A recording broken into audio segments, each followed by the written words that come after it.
Imagine a city of 50,000 people, the best city in the entire Soviet Union, the highest concentration of people with higher education per square meter in the whole country, the newest buildings, the freshest kindergartens, a Ferris wheel that was supposed to start running in just 4 days. It never did. On April 26, 1986, at 1:23 a.m., the life of this city stopped. Forever. Today, 40 years later, we know exactly what happened that night. But almost no one talks about what is happening there right now, in 2026. Is it true that wolves really walk across the main square? Is it true that people have moved back into the zone?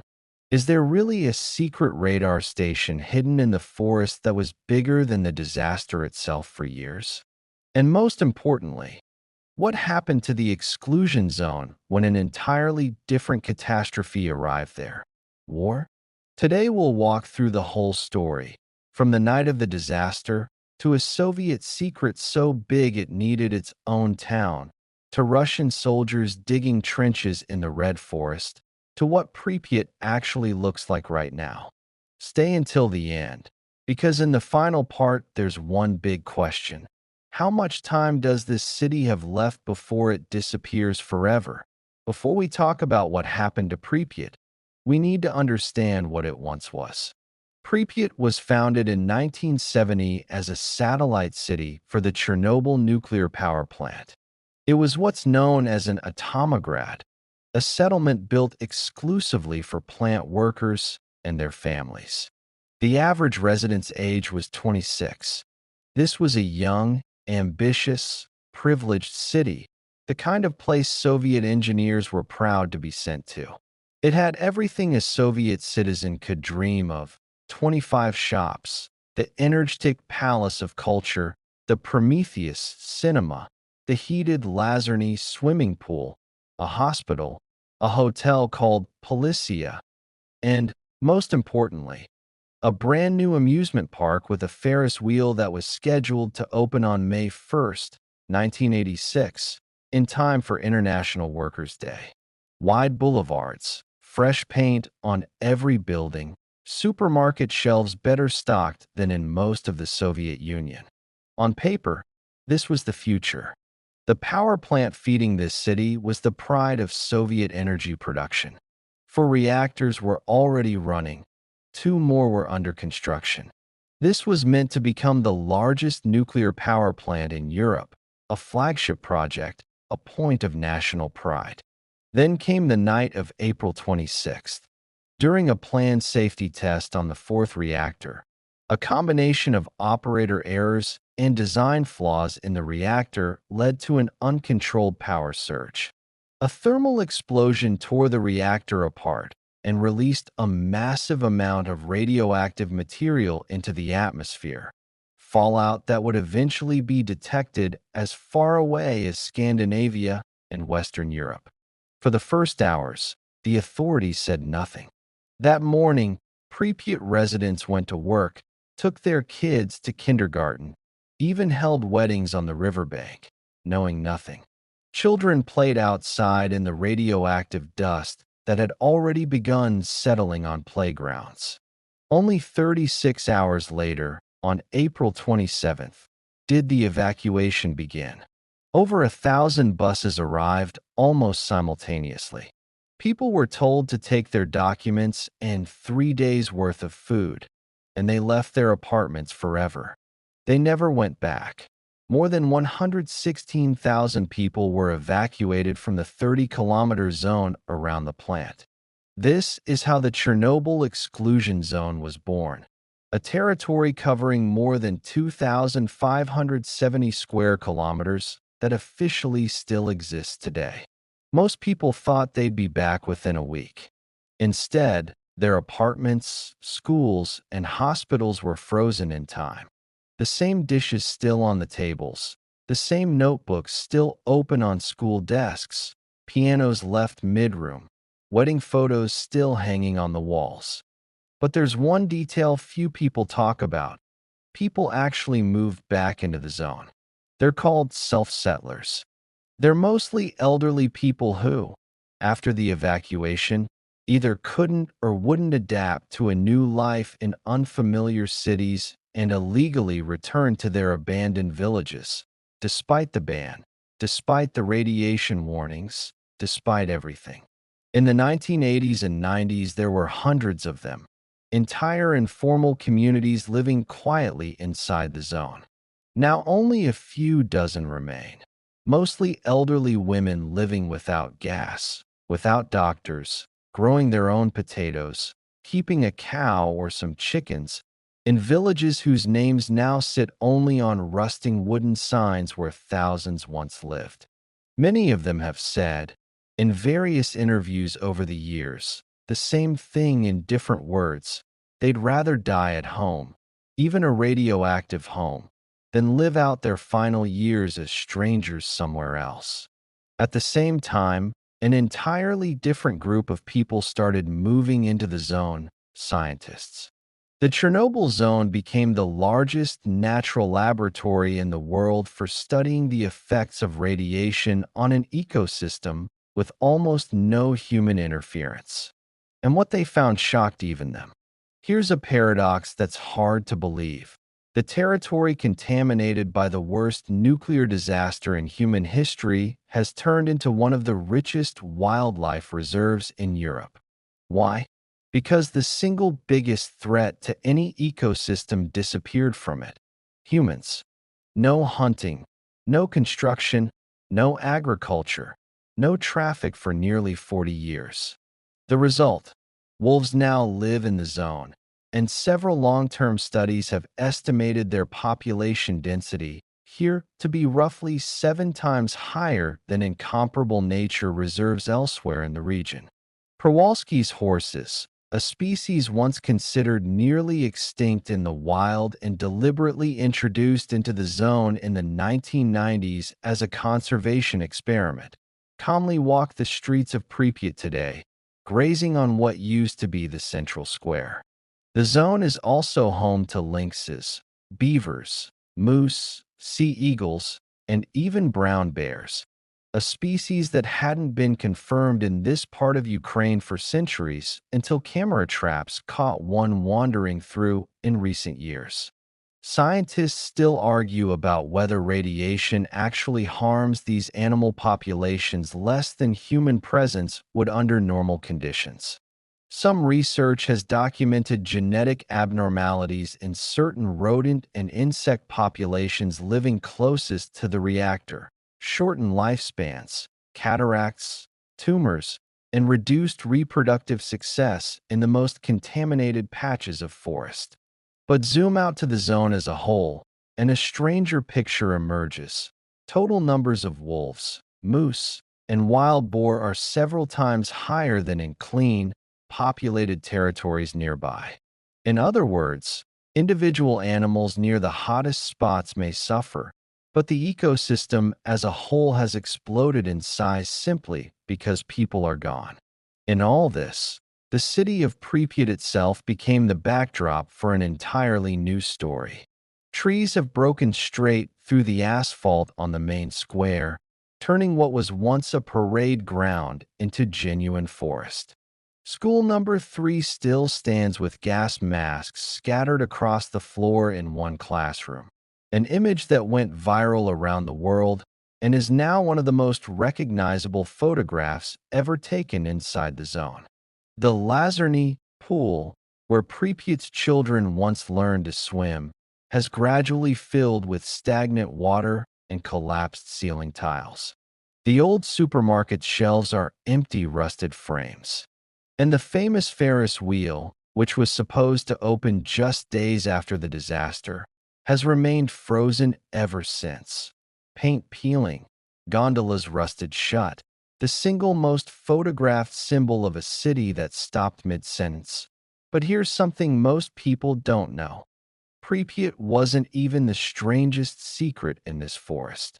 A few kilometers from the plant stood, and still stands, an installation known as Chernobyl 2. Officially, it didn't exist on any map. It was a closed military town built to service one single object: a colossal over-the-horizon radar known by its Soviet code name Duga. Its job was to detect the launch of intercontinental ballistic missiles from the United States by bouncing radio signals off the ionosphere. The structure itself is almost impossible to describe without seeing it. A wall of steel nearly 150 meters long and up to 90 meters tall, made of hundreds of antenna elements, rising directly out of the pine forest like something from another planet. For years, radio operators and amateur radio enthusiasts around the world picked up a strange, repetitive tapping signal on shortwave frequencies that seemed to come from nowhere. They nicknamed it the Russian woodpecker. Nobody outside the Soviet military knew where it was coming from, until Chernobyl, too, was eventually identified as the source. After the 1986 disaster, the radar was simply abandoned mid-operation, just like everything else in the zone. The military town around it, with its own apartment blocks, its own infrastructure, built to house the officers and engineers who worked the radar, was evacuated along with everyone else and never resettled.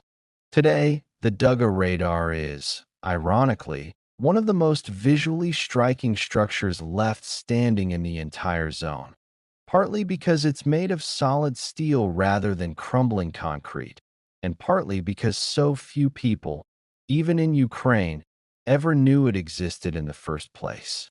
It stands as a monument to an entirely different kind of catastrophe that never happened. The nuclear war this radar was built to help prevent.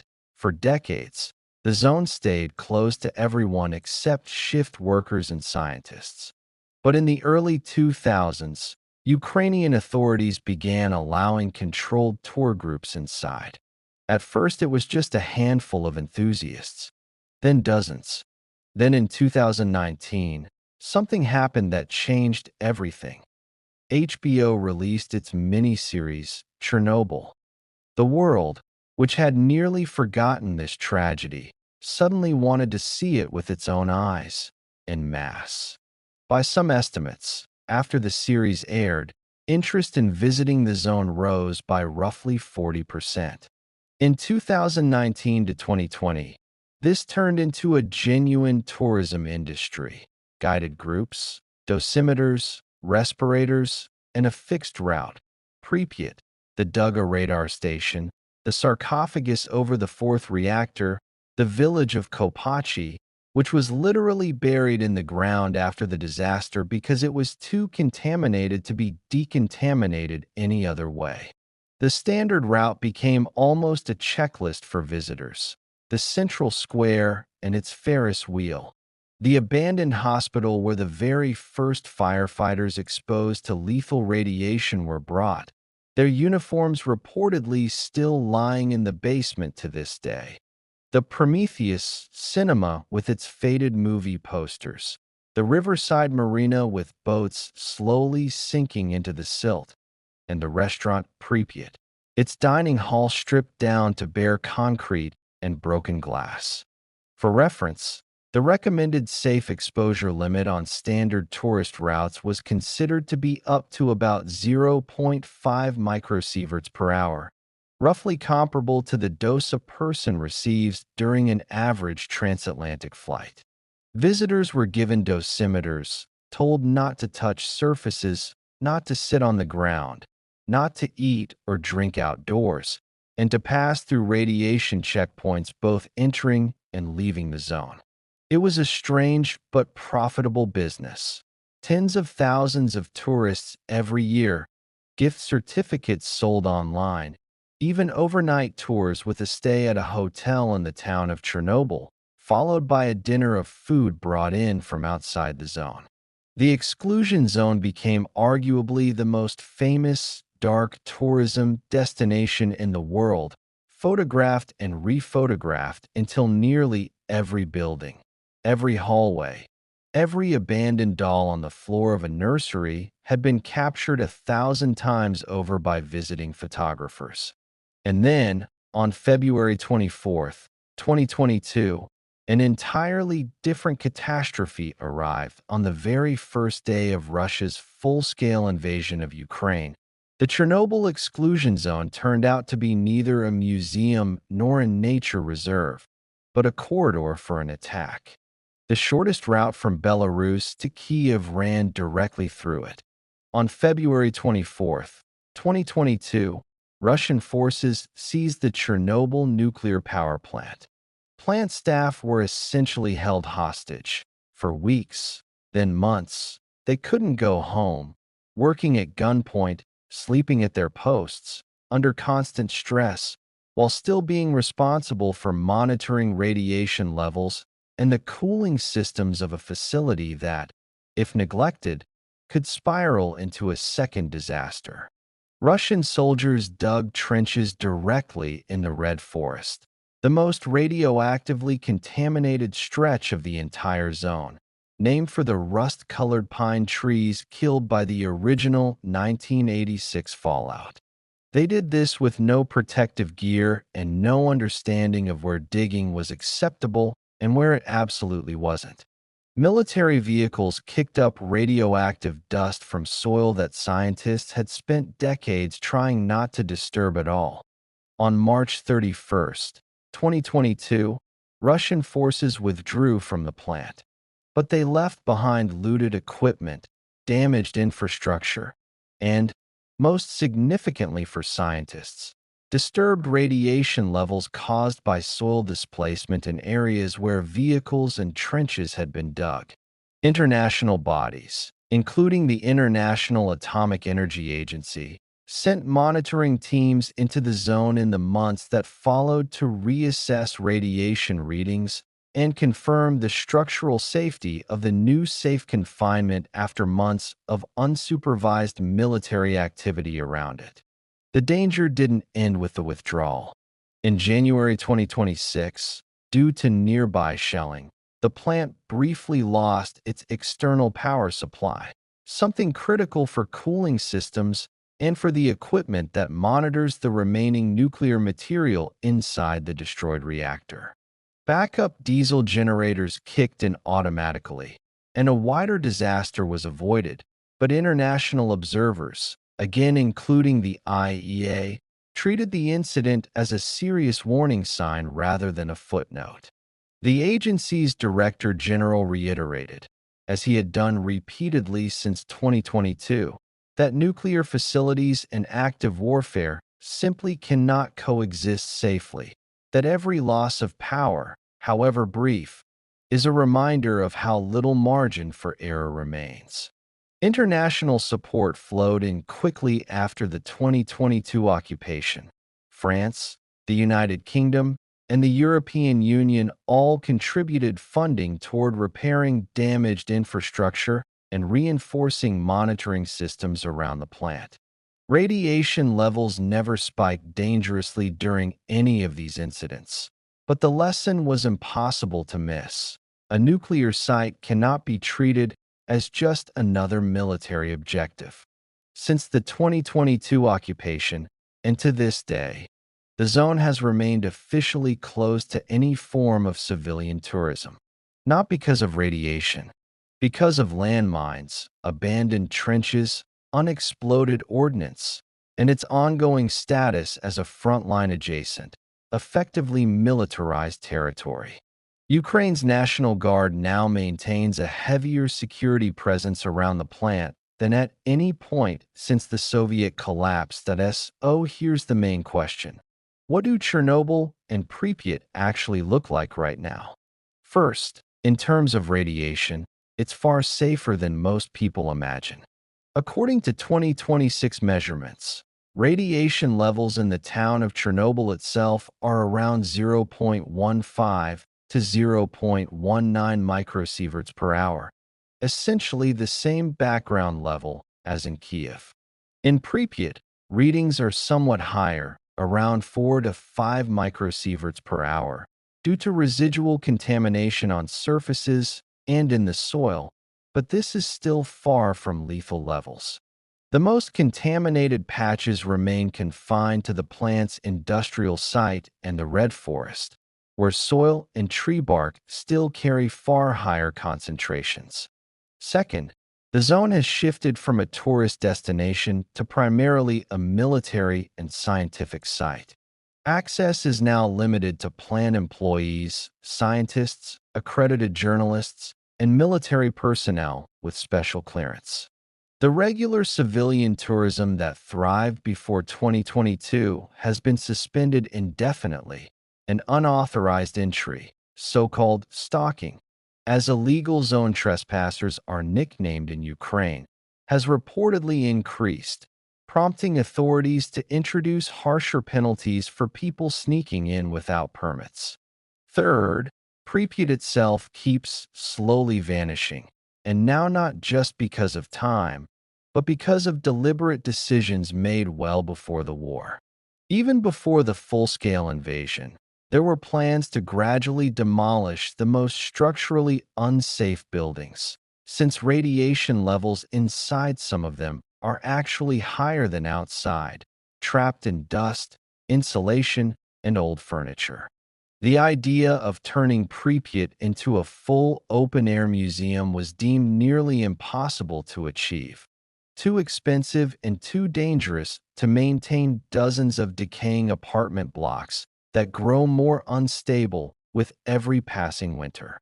Today, Pripyat looks less like a preserved museum city and more like an actual forest with Soviet apartment blocks scattered randomly through it. Walking what used to be the central square, you'd see the Policia Hotel with its facade crumbling, the energetic palace of culture half swallowed by birch trees, and the old supermarket reduced to a concrete shell. Scenes that look more like footage from a post-apocalyptic film than a real city that, just 40 years ago, had brand new playgrounds and freshly painted murals on every building. And yet life hasn't entirely stopped in the wider zone. Roughly 5,000 people continue to work there on a rotational shift basis. 15 days in the zone, 15 days at home. The majority of them residents of the city of Slavudik, which was built specifically for former Pripyat workers after the disaster and remains, to this day, one of the youngest and most unusual cities in Ukraine. Above the infamous shelter object, the original 1986 sarcophagus, stands an enormous metal arch, the new safe confinement, completed back in 2019 and slid into place over the old structure using one of the largest movable land-based structures ever built, designed to seal in the remains of the reactor for roughly the next 100 years. And the wildlife? It keeps living exactly as if people had never existed there at all.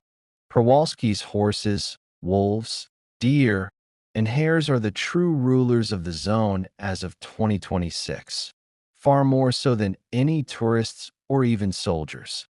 Herons and storks have returned in growing numbers to wetlands near the Irpin River, which reverted closer to its natural, unregulated state during the 2022 battle for Kiev, when defensive flooding broke long-standing drainage infrastructure nearby.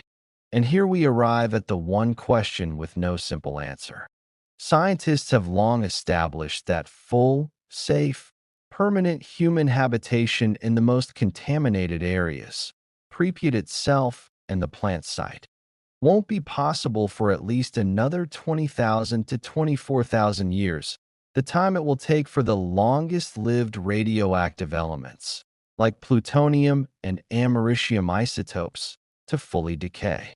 The less contaminated outskirts of the 30-kilometer zone could theoretically become suitable for limited habitation, without children or agriculture, somewhere around 2050 to 2080, once cesium 137 and strontium 90 have mostly broken down. In other words, Pripyat will most likely never be resettled. The only real question is what will happen to it physically. Whether the buildings will simply collapse on their own under the weight of time, water damage, and tree roots, or whether the state will eventually demolish the most unstable ones, as was already being planned before the war, and bury the rubble according to hazardous waste regulations. As for tourism, it will most likely return at some point, once the security situation allows it, but in a very different form, with tighter controls, possibly more limited and pre-cleared routes, and a clear shift away from extreme photo ops towards scientific and historical education. After all, in recent years, so many photos of Pripyat have flooded the internet that, as journalists who've recently visited the zone themselves point out, the place has lost much of its sense of mystery. It can feel like you already know every corner of Pripyat, even if you've never actually been there. But one thing is certain: Chernobyl has stopped being just a symbol of a past tragedy. In 2022, and again in 2026, it became a reminder of just how thin the line is between controlled danger and a real catastrophe. The moment a nuclear facility suddenly turns out to be not a museum, but a battlefield, the answer to what happened to Chernobyl and Pripyat turns out to be far more complicated than simply, it's just an abandoned city. This place is simultaneously dead and alive, abandoned by people, yet filled with wildlife, closed to tourists, yet wide open to wolves, home to a secret Cold War radar most of the world never even knew existed, frozen forever in 1986, and at the same time still under the threat of a new catastrophe, as we saw in 2022 and even in 2026. We will most likely never see Pripyat resettled again. But it's precisely because of this silence that an entirely different, unexpected story was born there. A story about how quickly nature reclaims what once belonged to it, and how fragile the line really is between a closed chapter of history and a danger that never fully went away. If you found this video interesting, hit like and subscribe, because next time we'll bring you even more stories about places that vanished from the map of the world but never vanished from human memory.